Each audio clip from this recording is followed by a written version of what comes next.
I can see 113 folk have joined, so this is great. We've not done this before, so I'm really glad that Dave's offered his experience to give us a talk, as we've not had one for a whole year, and he's had a lot of experience of delivering these talks. So hopefully there's a few of us in the system who can observe how it's done, and we might be brave enough to offer a talk in the coming months. And really, I'm just going to pass over to Dave because I'm not used to this, and he can introduce everything. We'll speak at the end. Thank you very much for everyone for pitching in and coming in. Thank you. Yeah. Yes, you mean right. Okay, good evening. Those of you who know me, that's fine. If you don't, I'm Dave Webster. I'm a retired geologist. I've been studying the rocks of Islay, Jura, Colonsay for the last 10 or 12 years. I don't go there a lot, but tonight, unfortunately, I'm in Glasgow, but there's a nice beach in Colonsay behind me.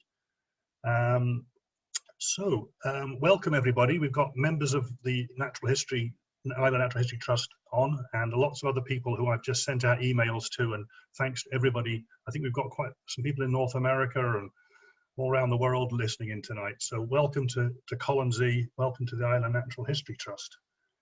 Before I start, I'll have a little talk about what the Islay Natural History Trust is about. It is a natural history society as such, which has its own premises in Port Charlotte, in the basement of an old distillery bond in Port Charlotte. We have touch tanks for kids to look at sea life. We run lectures. There's a normal turnout for our lecture, sort of 20 or 30 folk in the lecture theatre. So this is a slightly different experience, but that's what we're at tonight. I do sort of field trips and walks, and Fiona runs the sort of some of the wildlife tours, and I do some of the rocks for the Natural History Trust on Islay, as well as providing this research.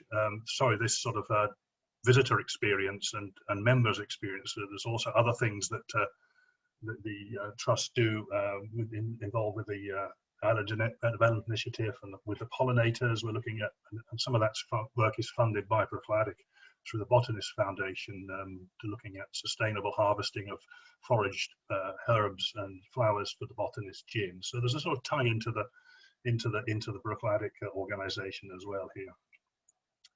So for those of you who know Colonsay, the next bit will be a bit boring. If I say something wrong, please put it on the chat so I know again if I get it wrong.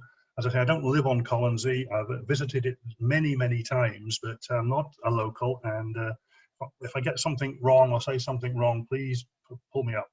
This is where Colonsay is. For those in North America that are not very familiar with the sort of west seaboard of Scotland, here's Glasgow. This is the Southern Hebrides. Islay, Jura and Colonsay are sort of these group of three islands linked. Because they're linked by common transport, they tend to be looked at together, and they're easy to get to between the islands once you're there. Ferry out from Kennagraig into Colonsay, and into Colonsay from Oban as well. So, and this is the ferry coming into Scalsay Harbour. Faces southeast, so it can be a bit tricky berthing in a strong southeasterly. But that's Colonsay, and you can get to it from Islay. It's quite a popular day trip on a Wednesday in the summer with the ferries to get a day trip from Islay to Colonsay and back again. Although you can do these island hops, go from into Islay to Colonsay and back to Oban again. So we're out on the Western Hebrides, the southernmost of the Western Hebrides. Here's a wee Google Earth shot of Colonsay, with the main settlement here, with its couple of shops and a hotel. Kilchadden, there's some houses down here. This is Loch Fadder, the Long Loch. Colonsay House is the sort of main estate house on the island. This is Killoran Bay, which we'll come and visit in a minute. And then sandy bays and beaches down here. And then this is the island of Rnz. I think locally people often write it Rnz, but it's joined to Colonsay by a sort of tidal, high tide it's an island, at low tide you can drive it or walk across to Rnz to its prairie. Colonsay is mainly a bird reserve run by the RSPB, and most of Colonsay is owned by Colonsay Estate. So there's Colonsay House and its beautiful gardens, well worth a visit. And the gardens is lovely on a day like that. And one of the key features into a bit of archaeology is the Rnz Shell Middens. This is Rnz, and this hill is not a sand dune. It's actually a midden, Mesolithic 8,000-year-old midden of seashells that was piled up by Mesolithic hunter-gatherers. So it's there's been a lot of habitation on these islands after the ice, after 8,000 years ago. And then there's obviously a sort of more medieval and younger sort of history here of religious settlements in the Rnz Priory, which is, we've got some beautiful crosses and some beautiful grave slabs, and it's well worth a visit if you if you go to Colonsay, you will have to go to the Priory. It's a must. It's very worthwhile going to. And for the wildlife as well. So we've got the iconic sort of choughs and corncrakes, some quite rare flowers, and some quite rare unique bees as well. So there's a lot of sort of unique wildlife to see on Colonsay. That's probably all the natural history I'm going to do tonight. The rest of it's going to be about rocks, I think. Yes. Okay, so where is Colonsay geologically? Well, Scotland is divided into sort of chunks by major fault lines that people have been seeing over the year, all the years Scotland's geology has been examined and described. It's been divided by these faults into great chunks. So you've got the Southern Uplands here, the Midland Valley stuck between the Southern Uplands Fault and the Highland Boundary Fault. The Highland Boundary Fault and the Great Glen Fault separate out the Grampian terrain, or Grampian Highlands, or the terrain as the geologists like to call it. And then across the Great Glen Fault we have the Northwest Highlands terrain, a separate sort of chunk. And all these bits of Scotland have been joined together over geological time. Colonsay sits right on a sort of boundary between the Northwest Highlands terrain and the Grampian terrain. And various times, various geologists have drawn lines across the maps to sort of, is Colonsay part of this bit, or is Colonsay part of this bit? And we'll have a look at that as we go on through the evening to see how does it fit. But main rocks of Islay and the Jura are all part, and Northern Ireland are all part of this Grampian terrain, and essentially that's what we're going to be talking about. But I want to do a bit of history history of geology. I'm quite interested in the history of geology and how it all happened. This is a 1916 map done mainly by this guy. He was a complete Victorian stroke early Edwardian eccentric. He used to walk around. He did a lot of work on Colonsay in the early part of the 20th century. He used to walk around and cut holes in his shoes so the water would come out. He didn't wear socks because they would just get wet. He always wore shorts, whatever the weather. Everything was tied on with bits of string, and but he was a fantastic geologist, incredibly detailed, and the amount of ground he must have covered. And this is prior to cars or anything like that. The guy just sort of stayed in estate houses and lodgings and just walked everywhere and mapped the whole of the island. All these 3 islands he mapped, including Colonsay, and it was all written up in a memoir in 1911. And he also contributed to an earlier work called The 2 Earth Movements of Colonsay. So the Earth moved for Battersby Bailey and his colleagues in the early part of the 20th century. This is a 1908 paper on the 2 Earth movements. So I will talk about that a bit later on. But he identified the key. He and his colleagues identified the key sort of rocks of Colonsay, Islay, and Jura.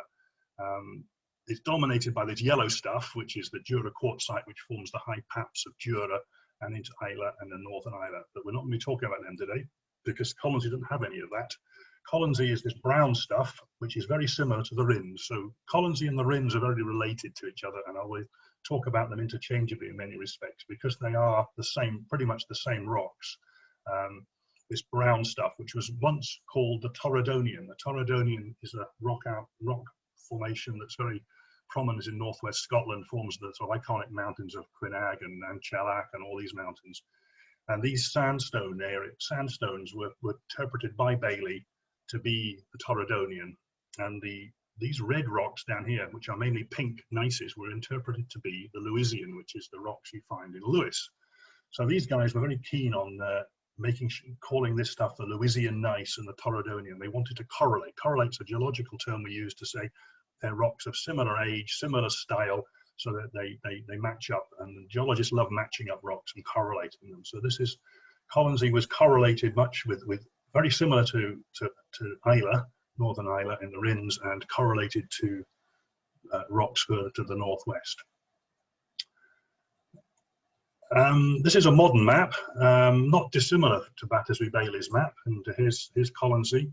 And the rocks down here in the southern part of the Rnz are called the Rnz Complex. It's a series of metamorphic rocks, very old, about 2 billion years old, and it's overlain by rocks that are about 1 billion years younger, Colonsay group, and they're all Precambrian. So we're talking about rocks that are older than the Cambrian. Precambrian means older than the Cambrian, which is 540 million years ago and older. And virtually one of the main things about Precambrian rocks, they don't have any fossils. They're prior to the main Cambrian explosion of life. So a lot of Precambrian rocks are unfossiliferous. And often geologists use fossils to try and date rocks and correlate rocks. So when you get to the Precambrian, you have to rely on other things because it doesn't have that sort of that beautiful fossil content.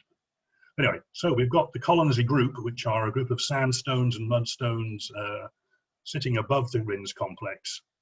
And on the top end of Colonsay, there's a little red blob you can see there, which is the same or roughly the same as this stuff down at the bottom end of here. So we've got a sort of similar geology across these two here.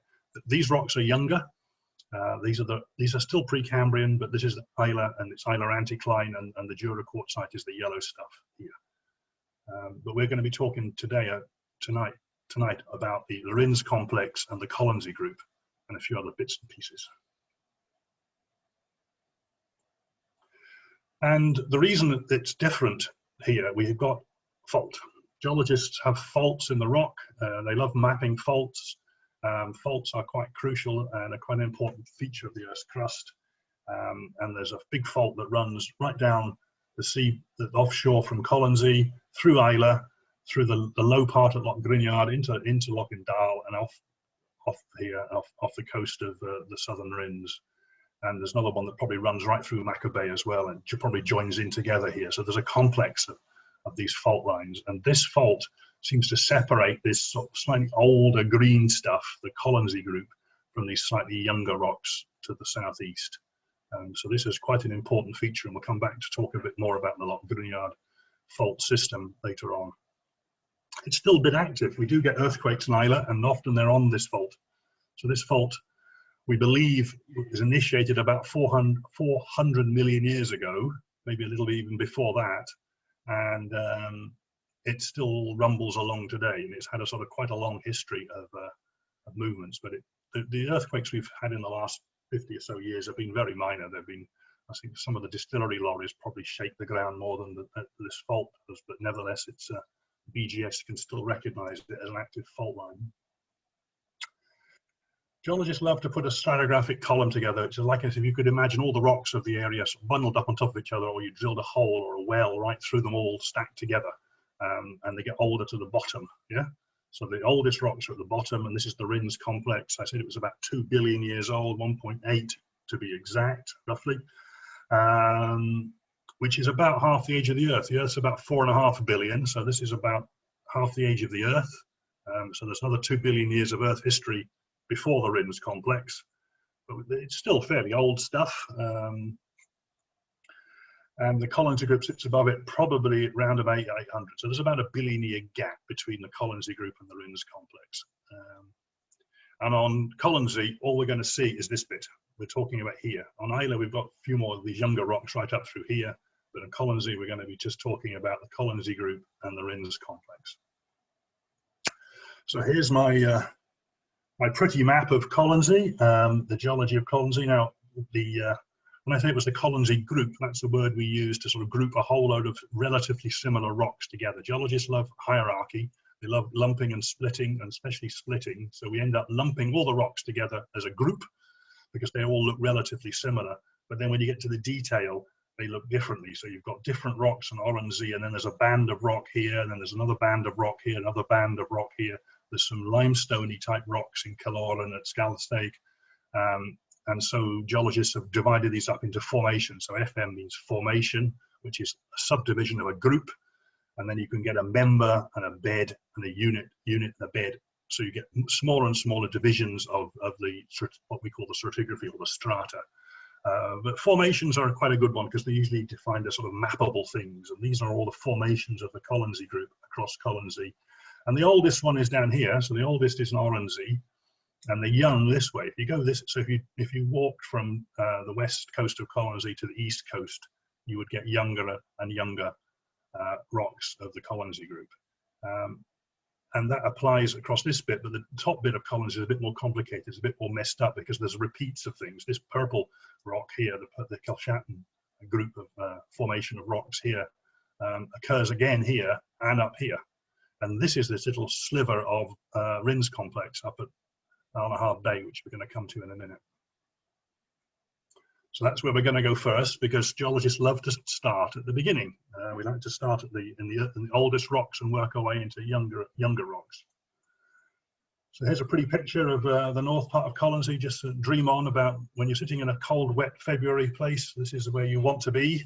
This is a beautiful bay. We're going to be looking at some rocks this far end of the bay, at the right hand or left hand end of this bay, and on the hillsides here.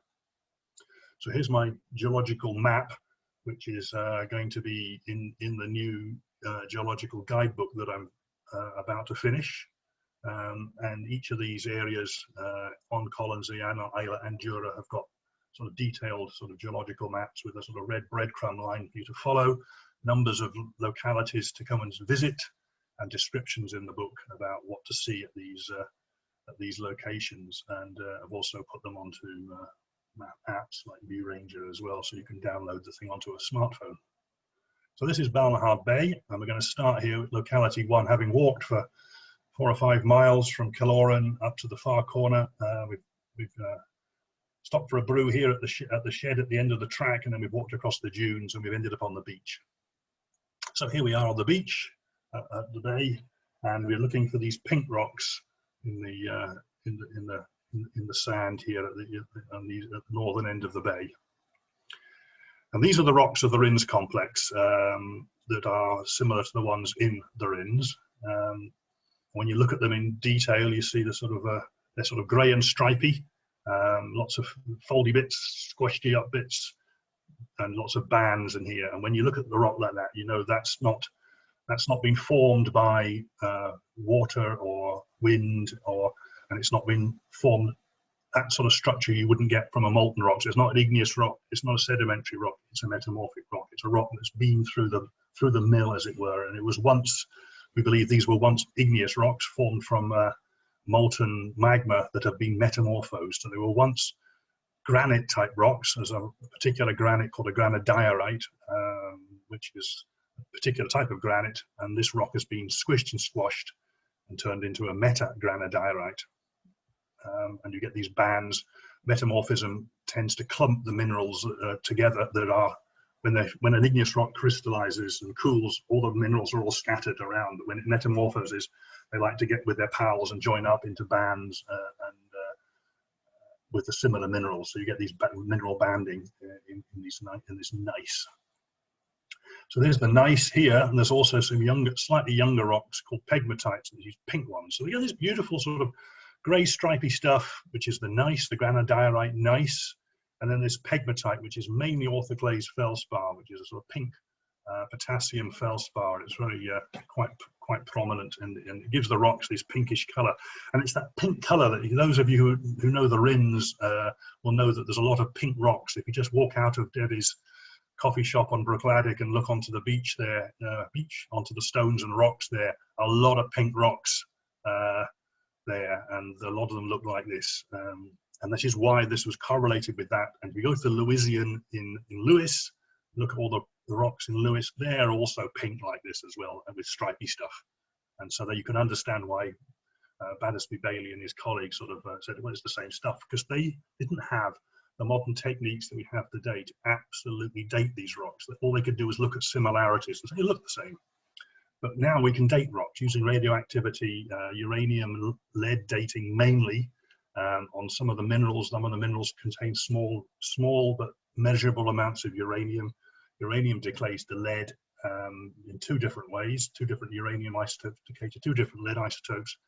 And it's very, very good and gives you very accurate dates. So when we say something is 1.8 billion years old, it's usually because we know it is, because we've dated it. Yeah. And this granodiorite gneiss has been dated at 1.9 giga-anna, which is billions of years. This is 1.89 billion years. So it's nearly 2 billion years old. Earth is 4.5 billion. So remember, we're talking about something about half the age of the Earth.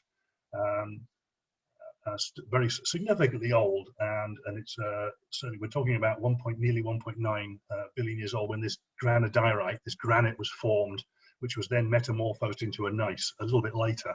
I'll come on to that in a minute. Pegmatite has been dated as well. There's some uranium lead dating on that as well, and that's slightly younger. Doesn't look much different, 1.79, 1.89. It's about 100 million years younger. And we can tell that this rock was obviously intruded into this rock. So this was once a molten rock. This gneiss had probably formed as a gneiss, and then it was intruded by the pegmatite. So in the 100 million years between the two, lots of things have happened, which is why it's called the Rnz complex. This is a metamorphic complex. And metamorphic geologists love this stuff because it tells lots and lots of stories. How does it compare to what's on Islay? This is Losset Bay, and there's some pink stuff, and there's some more pinky stuff, and some darker stuff, and some more darker stuff. But the rock on Islay is very different. It's a syenite, which is a quartz core granite. Granodiorite has a lot of quartz in it, and syenite doesn't. But it has a lot of this pink feldspar in it, so it's still pink, and that's been dated at 1.8. And then it became a gneiss as well. Then we had all this stuff in gabbros and igneous rocks, ultra basics, and pegmatites were intruded. And then it was metamorphosed. Don't worry about the word amphibolite facies. Those of you who are geologists listening will know what I mean, but it means moderate grade metamorphism. It's not severe grade. It hasn't been completely and utterly chewed up. It's in the middle of the range of metamorphism. It's really quite severe, but it's not ultra severe. And we reckon that was about 1.7. So this whole lot so there's been several things: intrusion of igneous rocks, formation of gneiss, intrusion of other rocks, and then metamorphism of the whole lot again. So it's an interesting story to be told. But on Colonsay, the gneiss is older, and that's the important thing to take away from this at the moment. Is that the Colonsay is a different rock. It's a granodiorite, not a syenite, and it's older. And the theory goes at the moment, looking at some of the detailed geochemistry, is that this syenite was probably formed from the melting of this rock. This is the more primordial rock. And then some of these other rocks were formed by melting of these things in metamorphism. So it's the story, and you search for answers in geology and you just get more questions. Like, well, what is going on? What is happening underneath what was happening 1.9 billion years ago for all this to happen? And they're very different rocks. And the Islay, I'm not going to go into this. This is just how we classify rocks. But the syenites are here from Islay. The dark metabasites are down here, and the Colonsay rock is down here. It's a very different rock, is the point I was trying to make. It's got higher silica, but a lot less alkalis in it. And this is where we think these rocks were formed. We think all these rocks were actually all part of the sort of plumbing system, the deep plumbing system of an island arc. So you look at this is the Antilles, the West Indies. You look at Japan, all these places where you see these sort of volcanic arcs. Deep underneath here, the oceanic crust is plunging underneath here. It's causing partial melting of the mantle and of the overriding plate. There's melting going on, intrusion of hot rocks into volcanoes, and freezing of rocks in these sort of underneath here. And this is where all the igneous activity and the metamorphism and the thrusting and all the sort of messing around, it all happening. So 20, 30, 40 kilometers down underneath a volcanic arc. Yeah. And we think all that happened 1.8 billion years ago. And we think that northern Scotland, the Baltic area, Rockall and Greenland was all part of a continent. And there was a volcanic arc sitting offshore in some ocean 1.8 billion years ago. And that volcanic arc, and we've got analogues today that this volcanic arc actually crashed into, collided into Columbia, the continent of Columbia 1.7, and so the metamorphism at 1.7 is all to do with this island arc colliding into Columbia, which is the ancient supercontinent that existed 1.8 billion years ago. So northern Scotland and southern Scotland sort of got kind of joined together, and some of the books or reports, papers call this the Malin Arc after the Malin Sea. So the rocks we see in Islay and Colonsay are similar to the ones in offshore in Rockall. When you dredged Rockall, you get the same rocks, and in southern Greenland and also in Sweden, I think. And also we believe that these rocks in the Rnz complex then is actually the underlying basement or the underlying rocks that occur right across from the far west of Mayo. We get these little outcrop of it here, little patch of it here in Islay and here in Colonsay. And if you could strip away all this yellow younger stuff, it would all be that purple stuff. It would be underneath the whole of this lot. So it's the sort of underneath the core. So if you drilled a hole in up Peterhead, Nairn, Moray, up there, anywhere in the Cairngorms, anywhere in Argyll, and drill down deep enough, you would end up in the Rnz complex somewhere. You'd end up with those pink gneisses, and that would be the bottom of the sort of deep into the Earth's crust then. But it underlies the whole of it. So we're lucky in Colonsay to see just a little window into the world of the deep structure of Scotland. It's a very unusual little locality. And there's a little, didn't need to put this in really, but that just shows that we are looking at, had to talk to some Canadians, and they wanted to know how Islay and Colonsay related to Canada. This is Labrador, and the same rocks occur in Labrador, southern Greenland, Rockall, North Ireland, middle of Scotland, and southern parts of Sweden and Norway. We're all the same. Remember, the Atlantic Ocean didn't exist then. We were all joined together then. So this whole belt of rocks is all pretty similar. So let's go back. We've just looked at the rocks here that we see in around there, and we're going to walk back to our car, or whatever, at Killora, and we're going to just come over Lech Buie and have a look at some rocks here, because I've drawn on here a fault line and some orangey rocks here, and I've written the word conglomerate. So these are the meta-sediments of the Colonsay group next to the Colonsay group, the Rnz complex. So here I am up on Lech Buie looking down on the bay. There's our pink gneisses down here. I'm up on the hillside above. I said it was a conglomerate. Conglomerates are sedimentary rocks with large lumps in them. Yeah. And this rock here on this beautifully glacially rounded Rushmotoni type rock here has got all these little pebbles in it, quite big pebbles in fact, and they're all of quartz, which is white quartz, usually vein quartz. It's sort of, but pretty much every pebble in it is white quartz.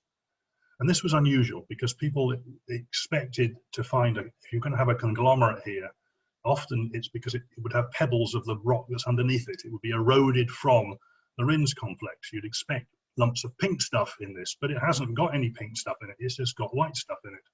Here's a picture from Callan's work on in Northwest Highlands. This is the Lewisian, and this is the Toridonian up in the Northwest Highland, where it really is Lewisian and Toridonian. And the Toridonian has got lumps of the pink gneiss in it. Yeah. So this is being derived from the underlying rock. So it's not unusual that you'd expect that this is eroded from this stuff, and it's got lumps of the pink stuff in there in the basal, what we call a basal conglomerate. But here we don't have that. We have lumps. There's our white lumps. There's the gneiss down here. This is the sort of pink and grey gneiss down here. But we believe there is a major fault line running down here between the two, and these quartz veins here are testimony to that we're not seeing an unconformity like we saw up in that one of the Toridonian, which is lying on top of the gneiss. We're seeing a fault contact because these rocks here have got nothing to do with the gneiss. They don't have bits of gneiss in them. On the southern part of Balmahard Bay, while I'm up there, I just put nice pictures of some folded rocks that occur above the the conglomerates, and I'm going to talk about one of these later on. This is a lamprified dike, which is a much younger intrusion, but I just thought I'd show you those here while we're on our little field trip to Balmahard. We'll talk about these, the folding and these lamprifiers later. There's also some beautiful folds in here which we think are slump folds. We think some of these rocks have been were very wet and have moved down slope when they were being deposited. So we've got these sort of great big slump features in it too. I couldn't find my photograph of this. I lost it, so I had to borrow one from the BGS. But it still does show some of these lovely features. This is just south on the southeast side of the bay. So that's where we were up here, and we're now going to move down here. We're going to look at the succession of rocks down at Dungallan, down on the south sort of west side of Colonsay, and have a traverse through some of these rocks of the middle part. So we've looked at this bit here, but in fact the conglomerates that we saw up here with the white pebbles in it are actually part of this formation. They're actually part of this purple band, which is up here. So we think there's a whole chunk of rocks missing there, which is why we think there's a fault, not an unconformity there. We think there's a fault, and that's the fault I was showing you when we were up there. So we'll look at Dungallan. There it is there. It's on this little headland here. Nice sandy bays. This is just to the golf course and the airstrip are just over to the right here. In fact, there's a picture from the top of Dungallan. The airstrip is in here, and the golf course down here. This is Lower Kilchatton down here, over here. And looking south, this is looking south to Oronsay from the top of Dungallan. So it's just a nice place to be. Yeah. And there's a sort of shot of the airstrip, and Dungallan is this little headland here, and yeah, that's where we're going to be. And there's my geological map of it on my little parked here. The time I was there was with Maggie. I can see Maggie there from up in Nairn.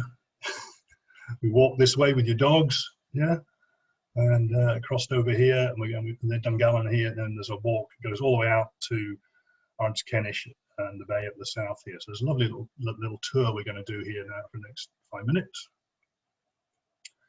We get onto the bay here, we get some these meta mudstones, sort of slaty rocks with this slaty appearance. These are sedimentary rocks. We've moved away from our metamorphic rocks. These are slightly metamorphic, but they originally were sedimentary rocks. These are mudstones that are now meta mudstones, and they form this sort of slate. You can see this sort of looks like a sort of slaty cleavage to it here.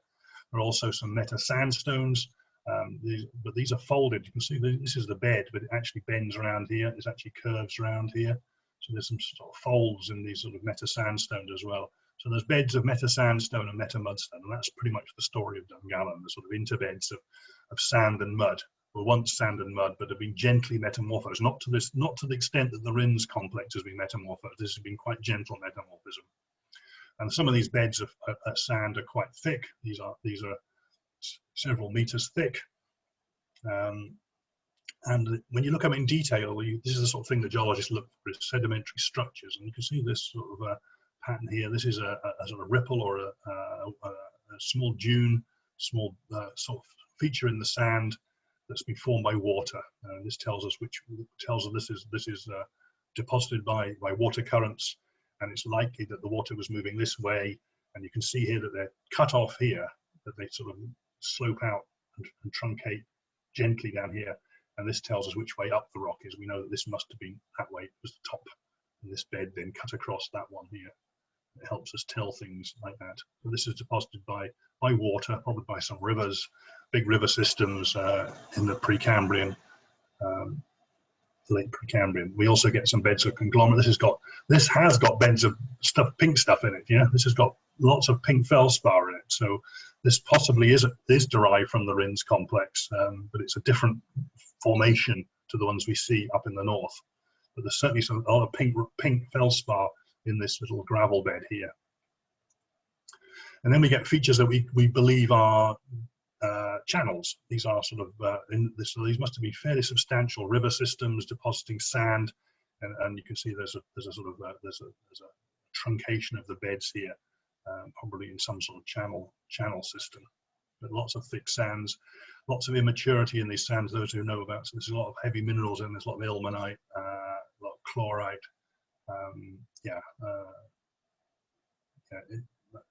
We think they're probably deposited in some sort of river or delta top system. As you enter the coast, these are the sands here, but we've got a fault breccia here. So there's a lot of faults in Colonsay, and we'll come on to faults in a minute. But this is a breccia, which is a smashed up rock, because these rocks have moved across each other. There have been earthquakes here, but this is actually the exposure of a fault plane running down through here. And this is the sort of what's called the fault gouge, or the sort of the rubbish crushed up rocks that are in this fault, because this band of rock here has moved relative to this band of rock here and has formed this broken up breccia, as we call it, an angular breccia of rock in this sort of gully. And often these gullies, because there's weakness here, this rock is a lot stronger than this stuff in the middle.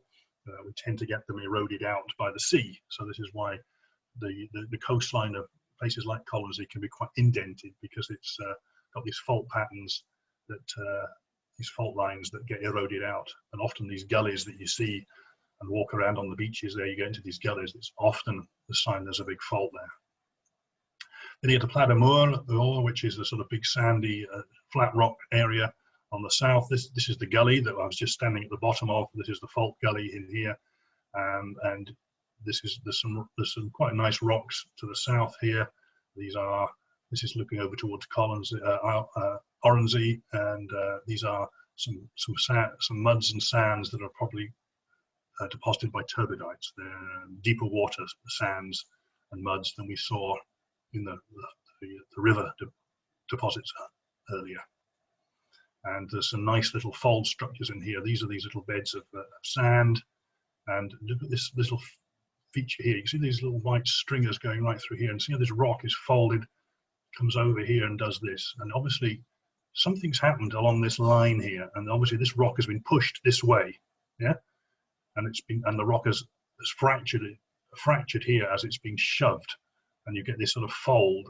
You can see quite nicely how it's asymmetric, and you can tell that tells you something about the tectonic transport direction must have been pushing it this way, and there's been a fault developed in the core, in the actual planar area of this fold. But this is a nice little example because it's quite small scale. You can see there's my notebooks here, so it's only a foot or so across. But it's actually most of the faults and folds on Islay and Colonsay are this, but just bigger. This is just a nice small example. Sometimes called a parasitic fold. So sometimes the small folds at outcrop level that you could sort of see and visualize and sit and photograph are actually just a model almost for the big scale structures. So if people that know Islay know the west coast of the Rnz. There's a lot of big folds there at Balmahard Bay and at Kilkieran and north of Sligo, and they are asymmetric folds too, with these sort of shallow limbs and then a steep limb with lots of thrust faults in it. So I thought it's quite a nice little example of what's going on. And here's another one. There's a thrust plane going through here. Yeah, small little thrust. Just another model. I think I drew a picture. Yeah, there it is. Yeah, it just goes. You see here, it's the same sort of thing. You've got these asymmetric folds. With the fact that the limb here has been cut out by the thrust. So, and this is the way that it's developed a slaty cleavage as well. So, just a little bit of small scale deformation going on in these rocks. Nothing major, but enough to see. And all this folding happened really when the oceanic. This is much later in the Ordovician period. When the plate that England was on, Avalonia, which was miles away, 500 million years ago, in the Cambrian, the Ordovician was approaching, and a volcanic arc had collided into Scotland, and this folding had happened 470 million years ago. So I'm not going into the detail of that because that's a whole new lecture on the Caledonian orogeny. But this is the formation of the mountains of Scotland was when this volcanic arc, another volcanic arc, not the one that was the Malin arc that was 1.7 billion years ago. Another arc collided into Scotland 400 in the Ordovician at 470 and formed the big mountains of Scotland. That's when all the Colonsay rocks were folded. So they're deposited in the Precambrian, maybe around, and I'll talk a bit more about when, around about 800, but then they were folded 470 million years ago. So sometime later. I'm just going to take you on a quick trip to Killoran, the last place we'll get to, and we're doing for time, not too bad. Killoran is obviously, it's the sort of go-to place. A lot of people go to it on their trips to Colonsay. It's a sort of a badly put together montage. Those of you notice that's the same red sheep bucket. But yes, stitched together badly panorama, but that's the bay that you can see and that everyone takes a picture of and everyone paints. This is Killoran. And we're going to look at some rocks on the south side of it first, and then these rocks in the middle, and then this sort of interesting group of rocks on the north side of the bay. So there's my geological map. Those who want to follow it, when if you ever do get round to looking at the book, we start here and we look at some rocks on the south side, which if you look at the key says meta limestone. So we've got blue. Blues are always limestones in geologists' parlance. We always put them as blue. I don't know why, but we do. If they're blue, they're limestone. And we park here, we look at these, then we're going to cross the beach and look at these funny rocks on the north side. So on the south side of Killoran Bay, we've got an unusual rock for the Colonsay group. It's called the Colonsay limestone. Haven't mentioned limestone at all because there's very little of it in the Colonsay group. It's mainly sandstone and mudstone. It's deltaic and turbidite sandstones and mudstones. Nothing much else really, sandstones and mudstones. But the very top of the Colonsay group, there is this limestone, this sort of brown weathering limestone. This looks like microbial mats to me. There's some sort of a bioactivity going on here, and so we've got a slight change of sort of rock type. Again, another little small fold developer. You can just see it sort of featuring up through here. And then at the very top, right in the middle of the beach at Killoran, you get some quartzites. Now, quartzites are pure sandstones, whereas the ones we saw at Dungallan were all rubbly, dirty sandstones with all sorts of pink bits in it and white bits, and were sort of quite what we call immature sandstones.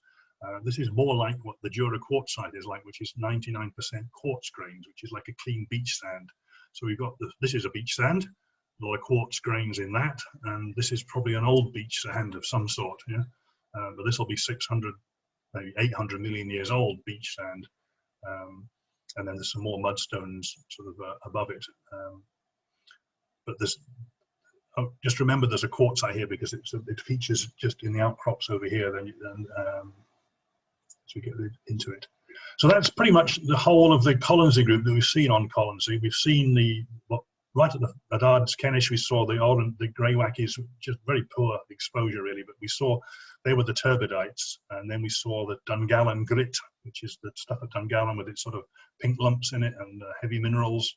The Kilchatan group did up at North Colonsay had this sort of conglomerate in it, but we think it's up here in the structure, in the section. And at the top of the sequence, we've got this what was called the Stratigraphic phyllite, which has got a bit of quartzite in the Colonsay limestone. And we think the Colonsay group in Colonsay is younger than the Colonsay group in Rnz of Islay. We think that these rocks here and Rnz are the same as the rocks you see at Sannig Moor and at north of Saligo. And then as you go down the section in Islay, down towards Kilkieran, you get older and older rocks. So we do think we're seeing across the two islands the sequence of the Colonsay group, but it needs both islands to join together, and there's a sort of missing link. Are these what I've coloured in orange actually the same correlating rocks at all? It's likely, but we can't really prove it. And how old are they? Geologists love to know how old things are. I'm not getting into detail of this, but we use zircon which can date the zircon. But if the zircon is in a crystal that's in a good sand, it's telling you about how old the crystal or the grain of sand is, not how old the sand is itself. It's telling you how old the bits in the sand are, so it gives you a sort of a maximum age that it could be. And then you can look at all the sand grains in your sand, and you can look at all zircon minerals are very good because they're quite heavy and they get incorporated in lots of sand, and you can date all these grains of sand, and then you could do a profile of it and say, well, what does it look like? And it tells us that the Colonsay group is very similar to what's called the Grampian group in the main part of the Scottish Highlands.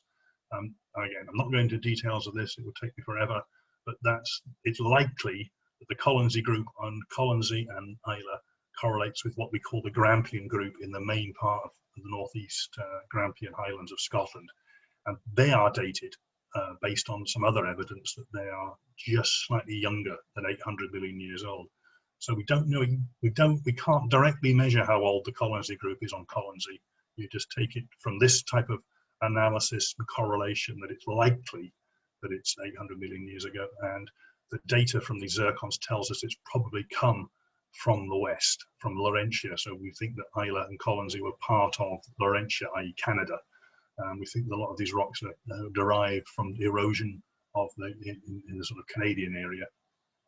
And there's a little map, and this is all to do with the breakup of the Rhodian supercontinent. I talked earlier about the Columbia supercontinent, which existed 2 billion years ago. Well, 1 billion years ago was this supercontinental cycle had repeated again, and Rodinia was the main supercontinent at about 1 billion years ago, and about 800 million years ago it began to break up. And Islay and Colonsay record quite uniquely in some respects some of the earliest sediments. These Colonsay group sediments are the earliest signs of the breakup of the Rhodian supercontinent about 800 million years ago. And we think that the sediment came from Canada. You can see here, there's Greenland and Labrador and the sort of northwest part of, northeast part of Canada. That's where we think a lot of these rocks have come from that work on the zircons. So the Colonsay group has been stuck in and coloured in blue here because no one was quite sure what it was. So they stuck it as its own colour. Yeah, there's Colonsay, there's Islay and the Northern Rnz in their little blue colour here. There's the Great Glen Fault running up to Inverness. There's the Highland Boundary Fault, and all this is the Dalradian stuff that that I keep alluding to. And the Grampian group, which is this coloured in this sort of khaki colour here, which is the Grampian group, forms the central part of the Grampian Highlands of the Mona Leas and those sort of areas. We believe that's what it correlates to. So if you were going to recolour this map, you'd probably colour Colonsay and Islay khaki colour, or the Grampian blue. But I don't like blue there. Blues are limestone, so I think this Grampian group will be what I would colour this in here. So that's where we're at with that. So we're going to finish the little tour in these little rocks in the north part of Killoran Bay. There's the north part of the bay, and there's some rocks here I've marked as X. And then I've got some H's and some S's and some more H's over here. These are very unusual because this is the X rock. This is a rock entirely formed of explosion and explosion breccia. Those of you who've walked across Killoran Bay to the far side, you can't fail to notice this rock. It's just full of jigsaw pieces of broken up rock, and these are slightly heated up and baked chunks of the bedrock underneath Colonsay that have been wrought up by a very, very high velocity gas stream underneath of some sort of quite vigorous volcanic system. And there's a lot of volcanic glass around here forming this sort of black stuff here, and this gas streaming has brought this up here. So you've got a very, very, very, very high energy explosive event for this to form, to break up those hard rocks at depth and create this sort of complete jumble of rock. And there's some more bits of it here. And this is the sand on the north side of the bay. So we've got quite a large exposure of broken up, smashed up rock here with this sort of maybe the gas streaming is coming up through it. And just as you cross over, the rocks change. The rocks in the breccia change. The explosion breccia change from the sort of mudstones and things to the quartzite. Remember, I showed you the quartzite on the beach. So that's bits of this. So this is obviously a slightly different event. Has picked up a slightly different load of rock in its travels, but it's still smashed up some rocks that were obviously metamorphosed at the time. Yeah. So this explosion event or this volcanic event must have postdated the deformation of these rocks, which I said was Ordovician at 470. So these must be younger than 470, you would think. And then you get some rocks where you still get the quartzite boulders in it, but you get this sort of black rock forming here, which is a volcanic rock called a hornblendite. And it's mainly hornblende, black hornblende, and it's the hornblende here that's being dated. And this has actually had radioactive dating done on this relatively recently. Some older dating dated at 600, which caused a bit of a stir at the time because it didn't seem right. But you could make a story out of it, but it's been redated at 430, which is Silurian age. So this is younger than the Ordovician, i.e. it's after the mountain building and the folding, but just a bit after it. And so it's given us a date. We actually have a date in this rock, in this bay. This rock here has been actually dated. It's one of the few absolute dates. So we've got dates on the gneiss at Balmahard, and we've got dates on the hornblendite at Killoran. We know these things. There's also a syenite, but not a syenitic gneiss that you saw in Islay. This is just the syenite as a volcanic or as a plutonic igneous rock, mainly orthoclase feldspar with some little bits of biotite and some hornblende in it. But it grades from a sort of pink syenite into a sort of hornblendite. There's actually a full gradation between the two rock types on the bay. This is in Port Airedale on the north side of the bay. So the pink syenite is quite obvious. As you walk across that bay, you will see the explosion breccia in that ridge, and then you cross into the little bay to the north, and you see all this pink stuff, which is the syenite. And this is this hornblendite with this sort of with the quartzite boulders in it. And this caused quite a stir because there's the hornblendite. Hornblendite is a rock formed mainly of hornblende, which is a black magnesium, calcium, silicate mineral. And these are the lumps of cyanite. But these cyanite lumps, there's lumps of cyanite here inside the hornblendite, but they seem to be cored with quartzite, which is a sedimentary rock. So all this caused a lot of kerfuffle at the time. Time was when two very, very eminent geologists who were married to each other, but Arthur Holmes, every geologist that's worth his salt will have read Principles of Physical Geology. It was the sort of #1 textbook. I've still got one on my shelf behind me. Arthur Holmes was the first geologist that actually took Wegener's idea of continental drift, and it can work. This is how we get continental drift. There's convection in the mantle. And that's where, in the 1960s, that's where they got to. And sort of he died before he could see it really being played out as plate tectonics that we know today. But Holmes was really the father of plate tectonics in that respect, because he worked out and postulated that you could generate continental drift. So Holmes came with Doris to Colonsay, and they wrote several papers on the rocks at Killoran together. And Doris went on to do a lot of work on these rocks. I'm going to go back actually because I want to show you what she did. Yeah, she wrote a paper and spent a lot of time studying, several years traveling to Colonsay to collect these rocks. And she believed this was an example of what we call granitization. She thought that the granites were formed by fluids replacing sedimentary rocks, so that this was a granite or granite type rock being in the process of being formed. So the process had stopped and it fossilized, as it were. It's sort of frozen in time. And she saw that the hot fluids were taking this sedimentary rock and converting it to granite in a process called granitization. Now, some aspects of that still survive as well in terms of metasomatism, as we call it today. But there was a big debate in the 30s and 40s and 50s about whether granites were formed by a process of assimilation of sedimentary rocks, or were they actually fully molten magmas formed from the complete melting of rocks. And was a granite formed from complete melting, or was it formed by a sort of chemical process of assimilation of a sedimentary rock? Now, I believe there's a little element of what Doris got was right, and some granitization does happen, but it's not called that anymore. But it's just a good sort of interesting historical facet of some very detailed work that was done, and how theories can come and go and it went out of fashion, back in fashion again. This is the Holmes's stuff has survived as well. So a good story, and they were good geologists, and they've got a good Colonsay connection. There's the quartzites here, and they've got intruded by this. They've got another intrusion, slightly younger intrusion going right through, and this is a lamprifier. I mentioned lamprifiers earlier up at Balmahard, and there's another one here, and this is an igneous rock that was formed, it intruded itself into these sedimentary rocks here. And this is actually, you can actually see this quite nicely. This has got a sort of fine margin, and a coarser middle, because that takes longer to cool. So this is what we call a chilled margin. This is igneous rock that was molten, forced its way into a crack between these rocks, cooled, but the center cooled slower and grew more crystals.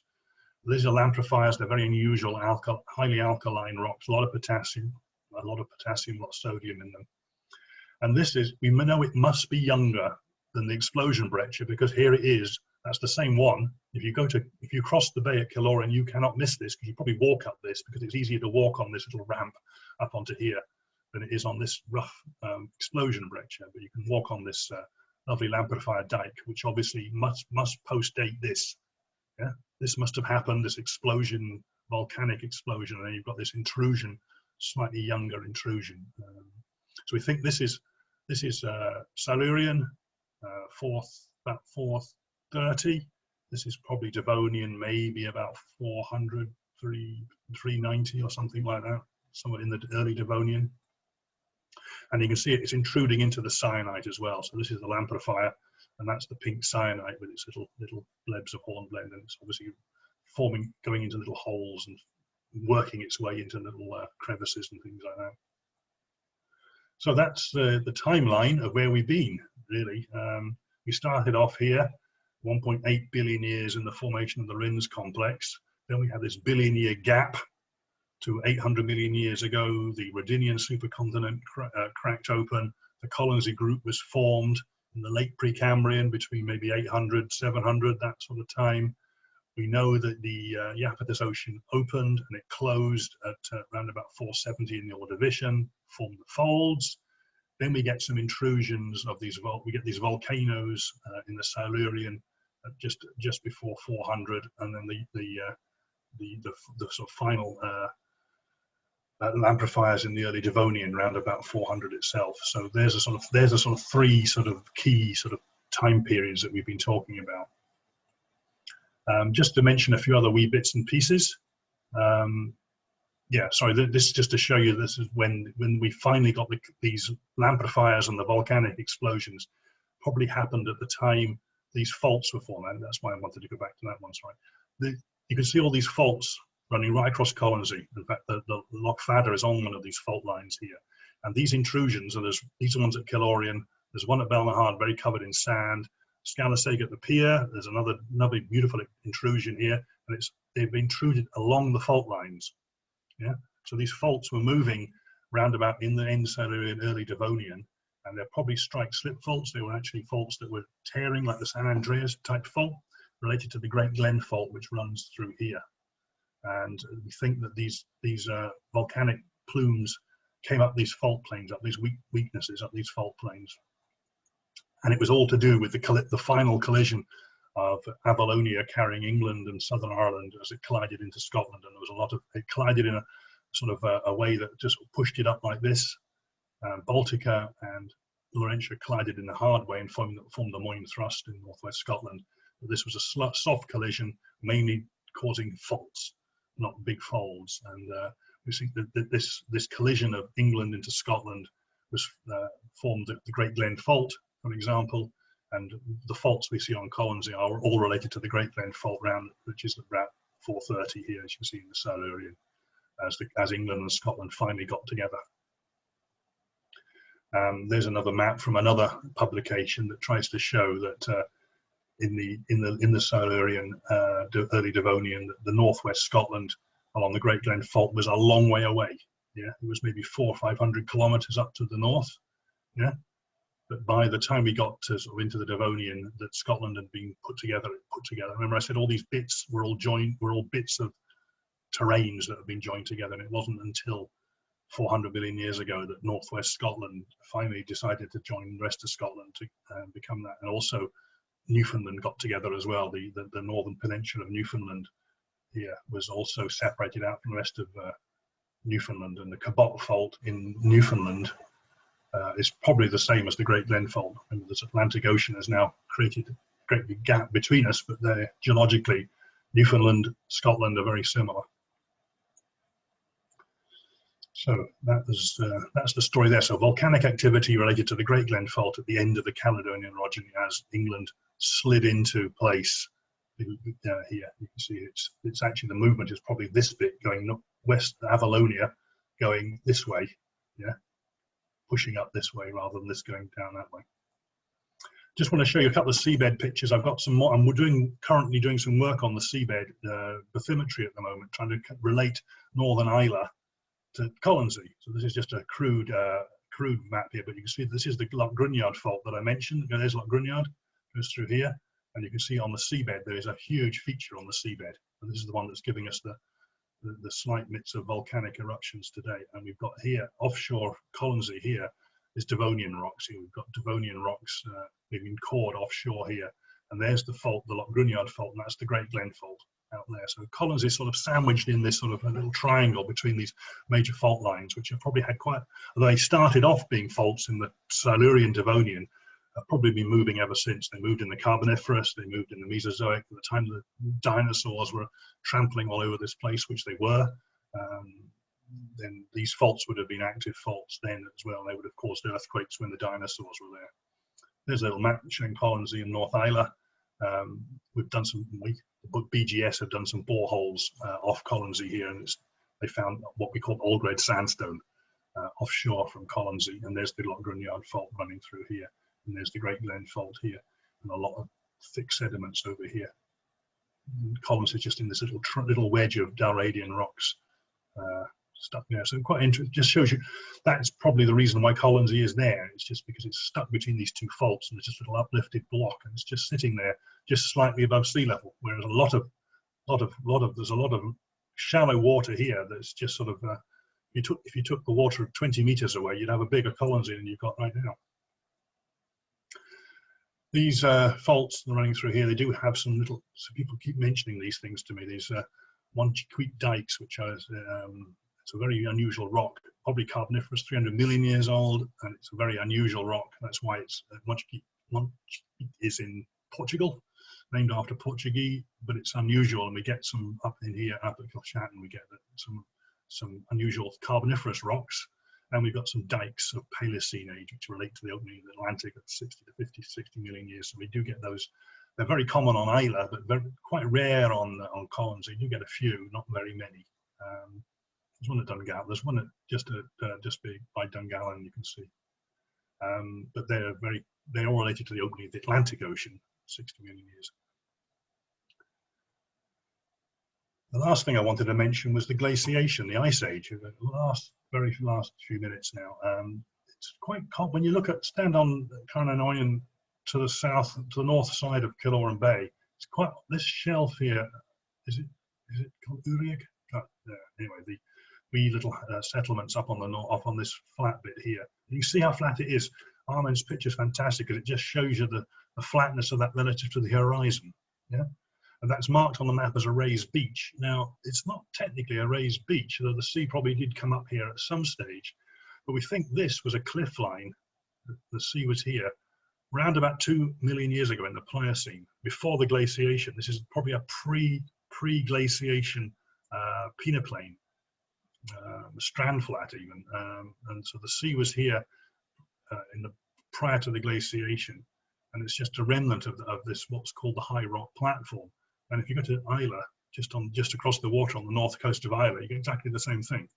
This is this thing here, and this was the sea would have come up to here, but it didn't form. The platform was probably formed by subtropical erosion in the Pliocene, and then was covered with glacial deposits, and this would have been a cliff line at the time. And there's another raised beach here, and another. So there's both North Islay and Colonsay share a similar sort of quite a complex sort of early glacial and late glacial history of shoreline change. So this is time for a refreshment. If you were on Colonsay now, you'd be in the pantry having a brew or a beer or a Colonsay gin from the shop. Colonsay IPA, very nice. This is where we'd be sitting right now if we were there, but we're not. We're in your house. And if you ever want to read any more about this stuff, just a quick plug for the book. I've written a book on the geology of Islay, which is just Islay, which has got 12 excursions on Islay. And this is the book that I'm busily I'm writing, which is going to cover some extra excursions on Islay, mainly to do with the Snowball Earth story, which is a different story. I haven't mentioned that tonight. It's got the three walks on Colonsay that I've just sort of kind of described tonight at Balmahard, Killor and Dungallan, and 6 on Jura. So that will be out for publication release in the next couple of months. So keep an eye on that. I think we're going to have it for pre-order fairly soon on Ringwood Publishing, which is the publisher for this. I can be reached on islaygeology.org. I've got a website at islaygeology.org. That's my, and I'm also actively tweeting. If you're into Twitter, you can find me on @DavidJWebster21. Okay, I'm going to get a wee drink of water, then I'm going to get a whiskey. Now, if you want to ask a question, I'll open the chat. Try putting something in the chat because there's quite a lot of you there, and I won't be able to see you if you raised your hand. But if you want to ask a question, just type something into the chat, and then I'll ask you to maybe unmute yourself and to ask me your question. Yeah, I'm going to get a quick drink, and then a quick whiskey. Okay, I'm just going to, Fiona, I'm just going to butt in and just say thank you very much to Dave for giving an excellent talk. And it's great to be able to sort of see the process of giving a Zoom talk. I mean, I've been to Colonsay many times and walked many of these places, and it's nice to see the kind of landscape explained a wee bit in geological terms. So if we were here, we'll give a nice round of applause because that was great. If we were on Islay in our lecture room, we'd be offering tea and ginger cake, but unfortunately everyone just have to make their own cups of tea. Just a quick thank you to all those members and stuff who've joined in the talks, who kind of live away from Islay and far and wide. It's nice to be able to bring you into one of our talks, and we might have to adopt some of this technology in the future and allow you to participate. Hopefully we'll be able to organise an AGM fairly soon, and we'll have to organise via Zoom. And just in case anyone hasn't picked up on our recent email, we're also working with the CAN Peatland project, an Interreg Irish connection on peatlands. And so this year we're running the Islay and Jura Community Peatland Project. So we have a Facebook page set up specifically for this, so anyone can look up Islay and Jura Community Peatland page and join our page. And there's Fiona Cameron's working on that, and she's bringing lots of useful information on peatlands together. And we'll have lots of activities, hopefully, that people can participate on over the summer, so keep your ears posted to that. I'll pass back to Dave. Thank him again very much for the talk, and it's been really interesting, and we'll look up for bits on the chat. Okay, thanks, Fiona. Yeah, I think it was, if we can get some other History Trust people to give some more talks, I'm happy to sort of host them and do the technology. Rachel asked where you can get the book. Yeah, we'll get it into Roy's once I can get them into Roy's. We've got to get it printed first. It's one of my co-authors, Roger, is still working on a couple of the chapters, going through my scribbles, converting it into real geology, because Roger's a real sedimentologist expert. So the book is drafted, but waiting a few corrections, and we'll get it printed in the next month. And I'm hoping to bring it to Islay when I can get there. So whenever that happens, and we're going to do with Charlene in the bookshop, we're going to do some, and in History Trust, we're going to look at doing some sort of local small-scale launches on the island and signing and that sort of thing. So I think Rachel was looking for a signed copy. Yeah, we'll get that.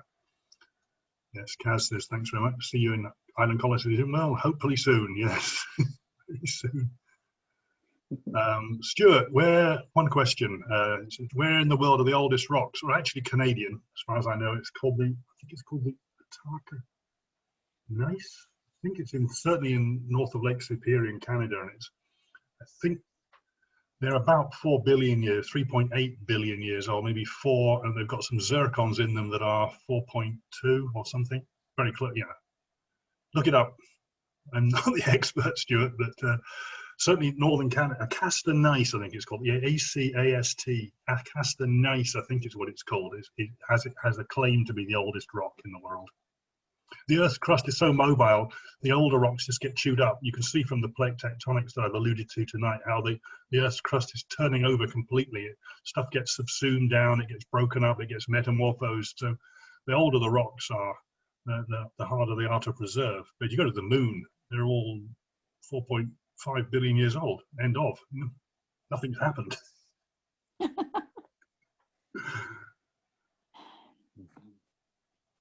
Is that it? Can you hear us? Yeah, yeah.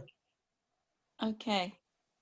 Yeah, It makes Dave, somebody's asking about Cryogenian. I'm just reading that now. John said, thank you for the beautiful pictures. Has this area been for studies of the Cryogenian glaciations? Yes, now, that's a whole new story. There's a big lot of work being done on Islay. Cryogenian is the period of time now assigned to one of the latest part of the Precambrian, when we believe lots of glaciers happened simultaneously around the world at low latitudes, and it's known colloquially or semi-colloquially as Snowball Earth. And Islay, unfortunately not on Colonsay, but on Islay, there's a lot of evidence for that in the book. I talk about both books talk about the glaciation, the Snowball Earth glaciation, and the evidence for it. Islay is probably one of the best places in the world to study the Cryogenian, and in fact we believe, and on the Garvelics in particular, and the Garvelic Islands to the south, to the north of Colonsay, that you pass on the ferry as you go into Oban, have got some of the best exposures of Cryogenian glacial rocks in the world, and papers have been written on it, and there's a big memoir being written on it right now that I'm playing a small part in myself, writing up the rocks of Islay and the Garvelics in the Cryogenian. It's a great story. Some people have heard it on this from me, but yeah, it's a whole new talk.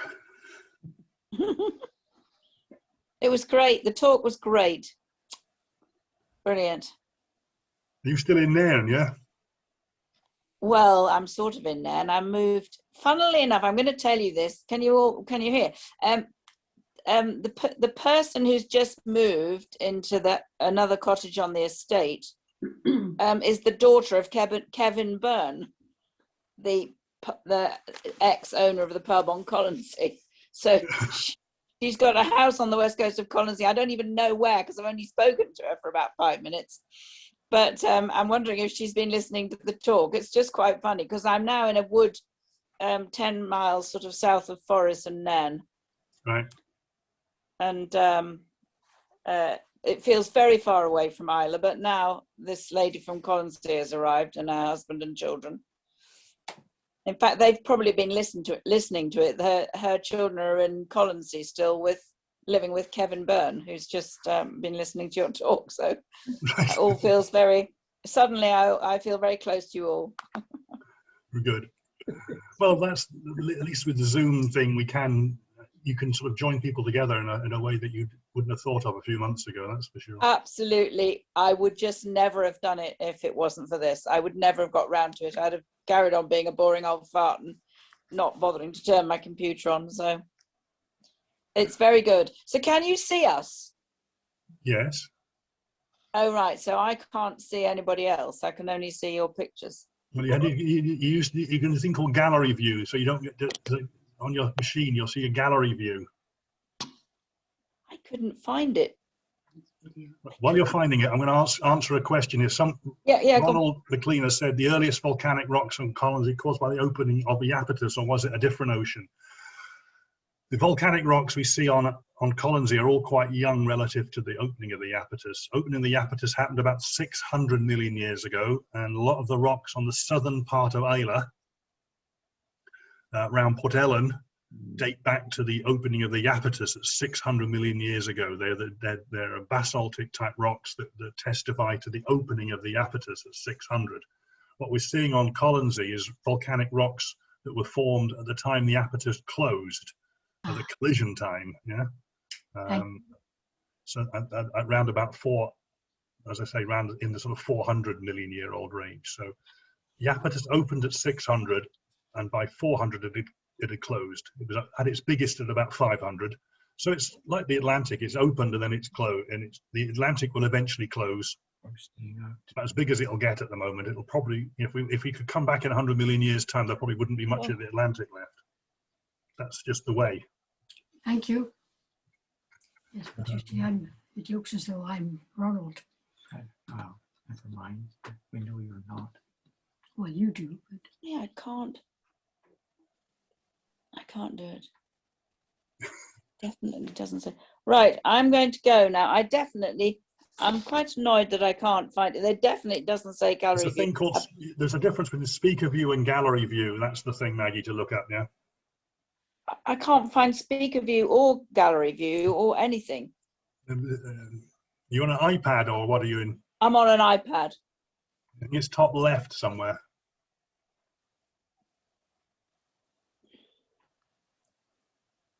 No.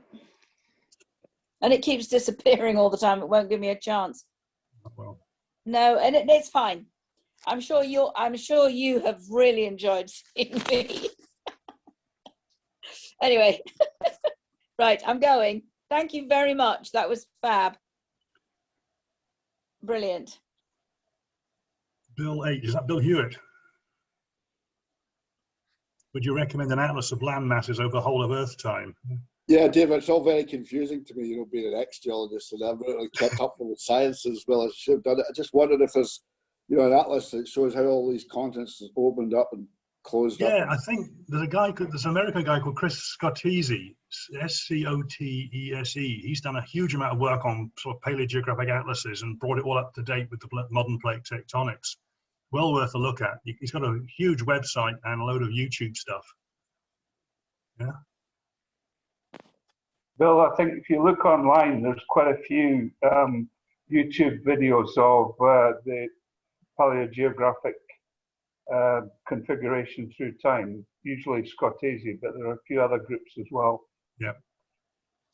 Yeah. A nice little thing's been tweet that's been sort of gone viral on Twitter amongst geological circles. That's I can't remember its name, but it's. I'll send you a link to that as well, Bill. But it's got some lovely reconstructions of plate tectonics over the last 800 million years. Yeah, that's great, Dave. I need to re-fire up my my memories and update them. Actually, it's amazing about how much work has been done in the last 40 years. Absolutely, and that's like you, we did geology together, and then I was out of it for a while, and then I found Islay, Colonsay, Jura is a beautiful window into the world of geology again. It's got so much, as you see, you've got the metamorphic complexes, opening and closing of oceans. You've got the Snowball Earth story, opening of the Atlantic. There's huge amount of geology, and that's why these islands are fantastic for that. They're not just a one-trick pony. I find that as geologists, we all went to Ascent or Mull or Sky, but they're one-trick ponies. They're volcanic complexes or a thrust belt, whereas this has got everything. I think it's fantastic. It's a fantastic place to do geology. Yeah, And drink whiskey. I was going to say I'd love to get over there sometime, and you can show us around and check out the distilleries as well. That'd be good. Cheers. Thank you. See you later, Bill. Dave, I've got a question. It's without being insulting, it seems that most people on here are fairly long in the tooth, including me. Have you got any way of getting this out to school children in in the area or even wider in Scotland? Interesting one. Yeah, I've done quite a lot of outreach on the island with on Islay, particularly with school children. I had virtually every, because Argyll and Bute Council had a module or had to do something on the Earth for at a particular time one year. I took every primary school child on Islay went with me to a beach and looked at rocks at Saligo. And the children at Port Charlotte, they actually made in the grounds of the school a map of Islay from rock, but all the rocks put in the right places. Fantastic. That's it's still fantastic. there, I believe. I want to go and see it. It hasn't been grassed over, but they put all. We used a tile grout and just on our cement base, and actually just planted the rocks where they should be, and made a sort of geological, living geological map, as it were. Well done. Wow. It's still there. It's still there. So. Okay. That's brilliant. Good. But I'd like to do it again. I mean, it's something that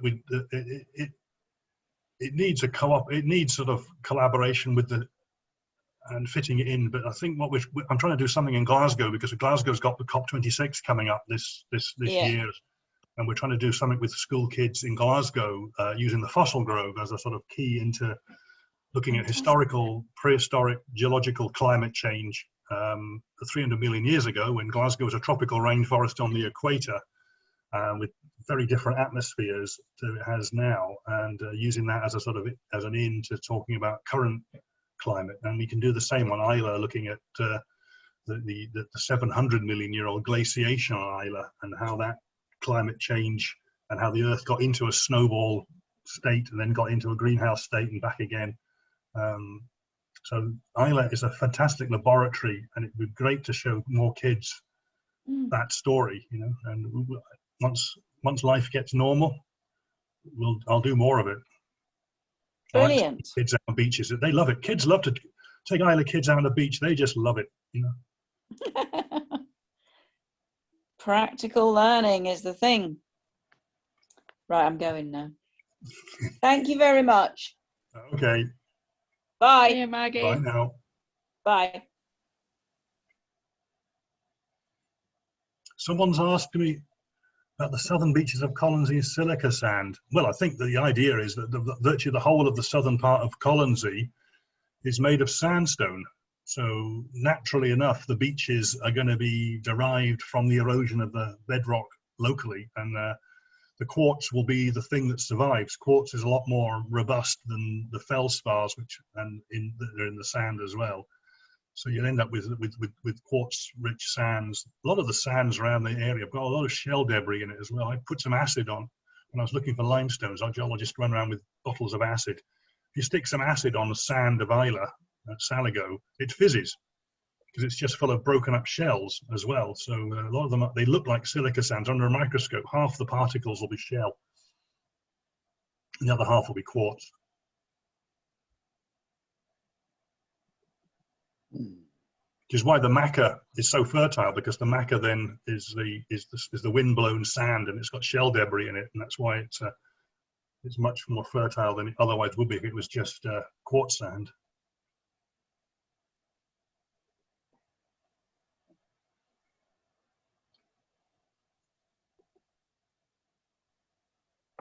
Anybody else got any questions? Just unmute yourself if you want to say anything. Just come back on that, Dave. In that on Colonsay, Killearn Bay, Balmahard Bay, and the bays on the west side of Ardskinish are largely shell sand, but most of the other bays are very, very quartzy. Okay. Very low content of shell sand in them, except on the strand line. Right, well, I guess that must be something to do with the marine biota offshore. Maybe Fiona, do you know anything about that? No, not really. What happens on the seabed is kind of a bit of a mystery for some of that. So. Yeah, I mean, there must be the fetch. The fetch into that bay must not go through some shell beds for some reason if it's got just silica sand. Because I mean, the sands, the Colonsay rocks are very sand rich, quartz rich. So you'd get a quartz sand, and the amount of shell debris will just depend on how much shells are being smashed up and eroded in the fetch of that bay, I suspect. But then Yeah. I'm not a marine biologist, so what do I know? And it's not even clear what the shells that make up the Coloran Bay sand were. It's kind of really quite a golden one compared to some of the Outer Hebrideans, which are whiter. Yeah, I mean, some of the Hebridean beaches have got sort of coral, cold water coral sands as well. So I don't know if there's any of that off Colonsay, I don't know.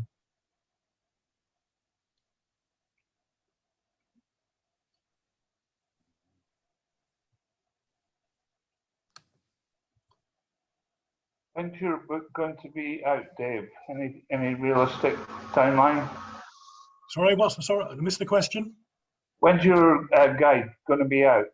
Well, we're looking for a publication date of the 28th of April at the moment. Yeah. Is it going to be we want to finish off all the edits, and then it's got to go to a printer, and it's got to get proofread and printed and distributed. So yeah. Are you doing it digitally as well as paper? Yes, I said I'm going to do an ebook version of it, which I'm working on right now. The first book has an ebook you can get on Amazon as a Kindle, and I'm doing all the tours are going to be on View Ranger, which is a smartphone app. You can then download the walk as an abridged version of the walk, and you can follow it on your smartphone. If you got the View Ranger app, you'll be able to follow and it's got the description, all the GPS references, the route as a sort of breadcrumb trail on your smartphone, and the photographs as well. So yeah, I'm trying all channels these days. I'm going to put some on the website. I'm going to put some samples of the walks as PDFs that you could download and print.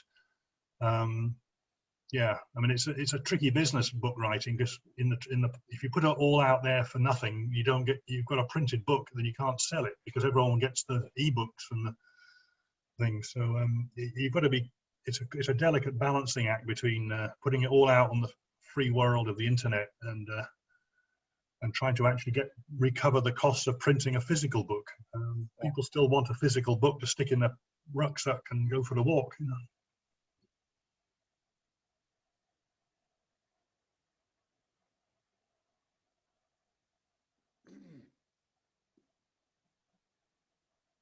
Can you hear me, David? I can. Yeah. Sorry, who was saying something? Yes. You showed us a lovely picture of breccia in a fault. Uh-huh. And I just wondered, could you get pseudo-tacolite as a compression feature in that breccia? I've not looked for it there. It could well be. I mean, you presumably need I think they're very, very brittle faults and quite shallow, so I'm not so sure there's any melting going on. But I certainly haven't done any thin section work on the fault breccias to see if there's any pseudo-tacolite there. But yeah, it's an interesting idea. Certainly, it's worth. I mean, there's certainly some.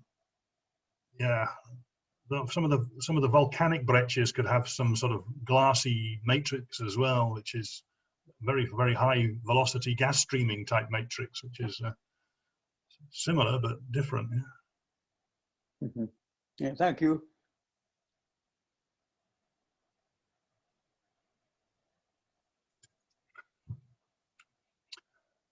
Okay, well, if there's no more questions, everyone's chatted out, we'll close the meeting down. Nice to see you all from around the world, local names, faraway names. Some of my old colleagues from university and old days in the oil industry were there as well, so it's been a fascinating night. Is that Bill Hewitt there? Bill Hewitt was there, yes, Al, yeah. Hi, Billy. I think he's gone. No, I'm still here. All the best. Oh, he's still there, yeah. Oh, the thing is, we can only see the top of your head and your glasses, so you need to check. Sorry, there we go. Recognize your voice, though. Yeah, love to Margaret. Thanks very much. And I'm gonna lead the chat now. So. Okay. All right. Thank you very much. We'll be in touch. Okay. Thanks, Fiona. Thank you. Good night, you. everybody. Thanks, Dave. Thanks, everybody. Bye-bye. Thank you. See you later.